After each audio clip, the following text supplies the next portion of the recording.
Hello guys, അപ്പോൾ ഞാനിന്ന് വന്നിരിക്കുന്നത് ഒരു വാഷി ടാപ്പായിട്ടാണ്.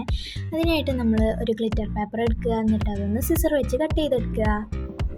അങ്ങനെ ഒരളവിൽ നമ്മളിങ്ങനെ കട്ട് ചെയ്തെടുക്കുക. അങ്ങനെ ഒരു പീസ് മുറിച്ചെടുത്തിട്ടുണ്ട്. ഇനി രണ്ടാമത്തെ പീസും അതേ അളവിൽ തന്നെ മുറിച്ചെടുക്കുക.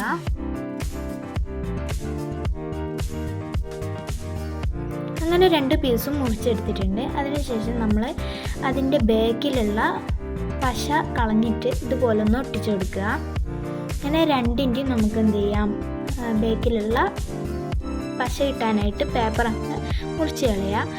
അങ്ങനെ നമ്മൾ ടാപ്പിൻ്റെ ലാസ്റ്റുള്ള ആ ഒരു പ്ലാസ്റ്റിക്കിൻ്റെ സാധനം എടുത്തിട്ടുണ്ട്. അതിൻ്റെ മുകളിലേക്ക് ഒട്ടിക്കാനായിട്ട് നമ്മൾ പശയാക്കി കൊടുത്തിട്ടുണ്ട്. അങ്ങനെ പശയാക്കി കൊടുത്തിട്ട് നമ്മളൊന്ന് അതിൻ്റെ മുകളിൽ ഒട്ടിച്ചെടുത്തിട്ടുണ്ട്. ഇനി നമുക്ക് മൊത്തത്തിലായിട്ട് അതിനെ ഒന്ന് റോൾ ചെയ്തെടുക്കുക. അങ്ങനെ റോൾ ചെയ്തെടുത്തതിന് ശേഷം ഞാൻ കണ്ടപ്പോൾ ഇതിങ്ങനെ പൊന്തി നിൽക്കുന്നു. അത് പൊന്തി നിൽക്കുന്ന ഇല്ലാണ്ടാക്കാൻ വേണ്ടിയിട്ട് ഞാൻ ലൂസായിട്ട് ഒരു പേപ്പർ എടുത്തിട്ട് അതൊന്ന് പശ വെച്ച് ഒട്ടിച്ചു കൊടുക്കുന്നുണ്ട്. അങ്ങനെ നമ്മുടെ വാഷി ടാപ്പ് റെഡി ആയിട്ടുണ്ട്. അങ്ങനെ എല്ലാവർക്കും വീഡിയോ ഇഷ്ടമായി ലൈക്ക് ചെയ്യാനും ഷെയർ ചെയ്യാനും സബ്സ്ക്രൈബ് ചെയ്യാനും മറക്കണ്ട.